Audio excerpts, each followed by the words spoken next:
So it turns out, you guys, that Jay-Z has been sued in civil court. So he's the latest of a sort of broader wave of allegations targeting high-profile individuals in the music industry in particular, right? You have Kanye, you have Jay-Z, you have Diddy, and others. I'm sure there will be others.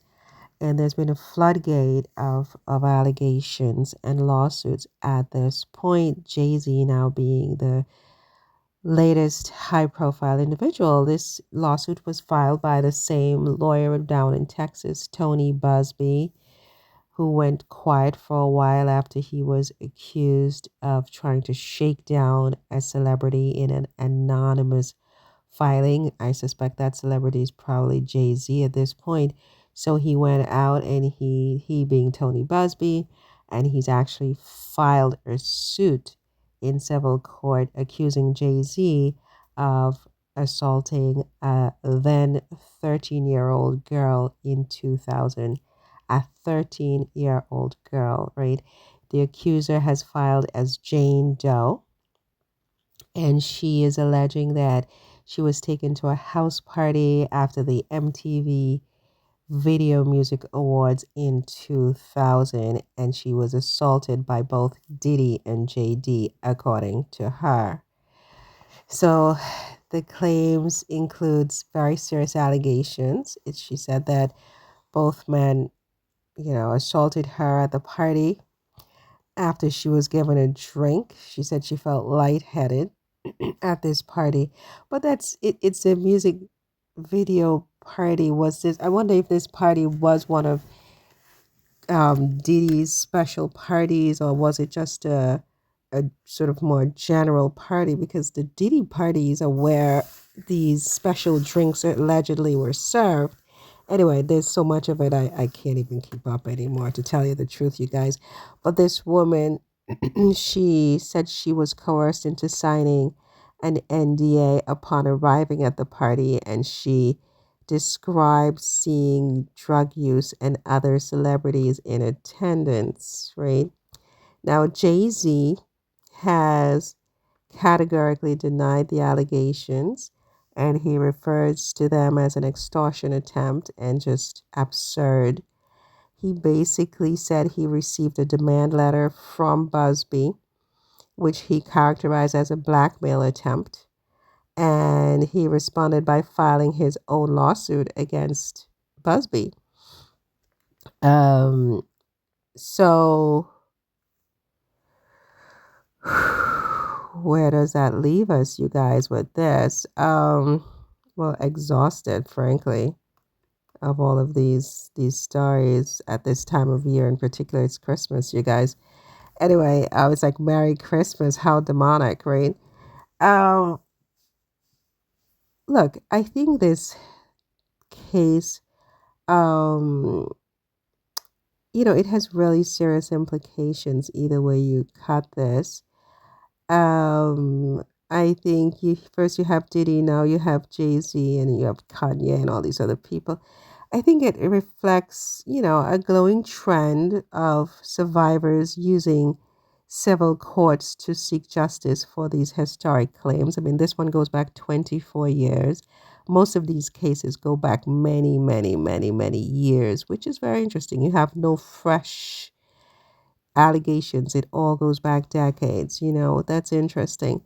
Um, but in New York, where, some of these cases are being filed, if not all, they have these new laws, which extends the statute of limitations for cases like this. So, um, wow, what can I say, you guys? I would say that, you know, just like Diddy, I mean, Jay-Z's reputation is going to tank with this, and, you know, what can I say? It's so much of it that I don't know what to say anymore.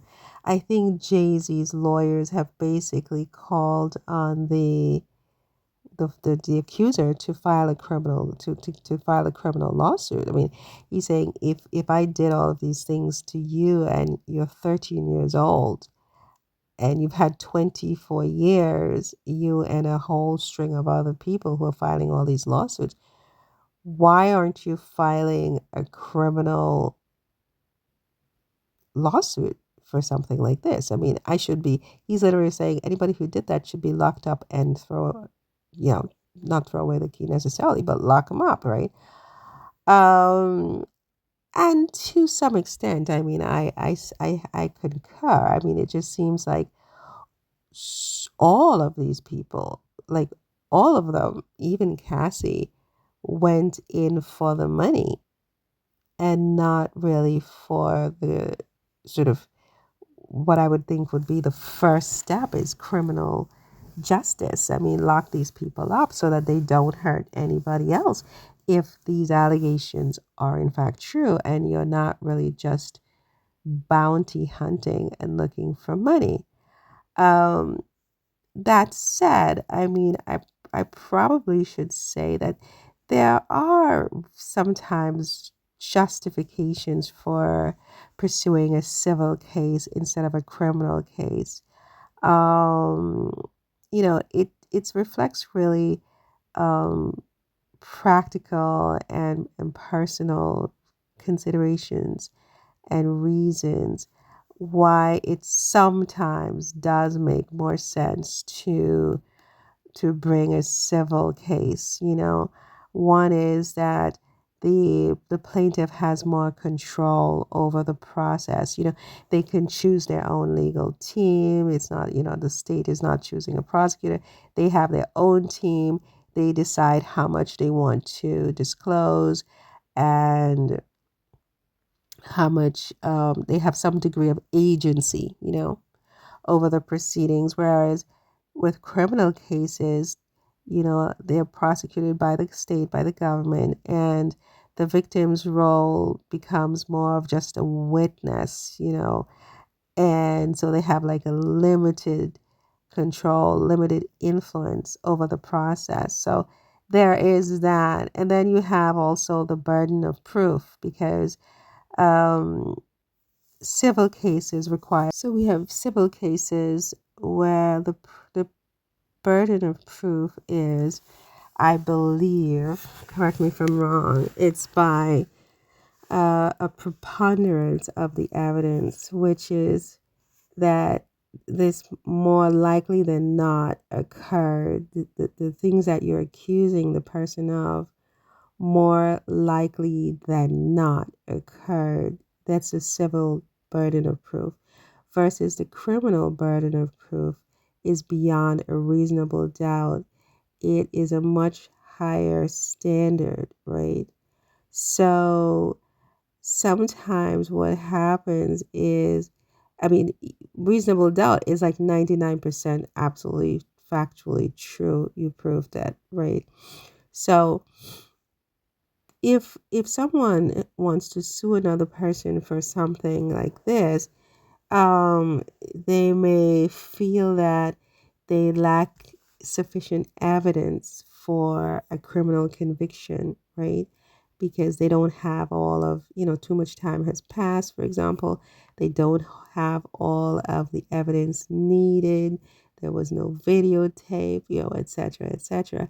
And they might feel a civil case is their best chance of achieving justice. Also, you have to think about the statute of limitations, right? Depending on where the cases are brought, on the jurisdiction, quote unquote, the time limit to file criminal charges may have passed, while civil statutes might provide, more time, a broader window of time, especially in New York, where you have the Gender Motivated Violence Act or something like that, which is a new law that aims to give survivors more time to come forward especially in cases involving childhood trauma. I mean, the only thing with all of these cases that's sort of cluster around these particular individuals is that all of these people didn't come forward for so many years. You could one or two or three or four or five people. Okay, you may say, okay, none of them, they were all afraid, but so many people flooding the floodgates with all of these allegations that go back 25 years. All of these people were afraid to come forward. It just, I, for me, it sort of stretches my ability to believe some of these people, if not most, right? But anyway, another reason why these people might not go the criminal route is that, hang on a second. Sorry about that. I just needed to clear the nasal passages. But anyway, so a civil suit would obviously provide financial compensation, which is what, for a lot of people is just better for them. They'd rather just have the money so that they can access therapy, rebuild their lives, buy a new car, get a new apartment, just feel better.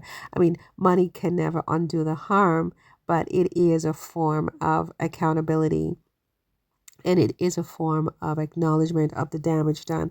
And it does, money changes things, it changes their lives. And, it's a new lease on life, right? Um, and finally, I think that with these assault cases, they're very difficult to prosecute, especially when it involves allegations from so long ago, decades ago. So a civil suit, it avoids the risk of a not guilty verdict in a criminal trial, and that might feel like, the if the accuser is honest and it's true that they're not lying about these allegations, um they would feel like, a not guilty verdict in a criminal trial will just it would be like being assaulted all over again. So these might be some reasons why some of these people, or people generally, would go the civil route. Of course, while civil suits have their merit, they do raise skepticism for many people, particularly when involving high profile, affluent defendants, such as Jay-Z and others. Critics, rightly might see some of these cases as being motivated by financial gain or publicity, right? And that's sort of where I'm leaning with this. But to be fair, in some cases, this perception might, or this perspective, I should say, might unfairly dismiss, um, you know, some genuine victims. And so, I think it's essential for me to withhold my judgment until the evidence is thoroughly examined in court. And that's sort of what I've always said is I want to see evidence and not just allegations. And that includes this new thing with Jay-Z. Anybody can accuse anybody of anything. And, you know, let's see the evidence. Let's see the evidence. And him saying, file a criminal suit, I understand it, on some level. But like I just outlined, there are sometimes reasons why, um, a civil case is just the best route. Hey, look, what can I say, you guys?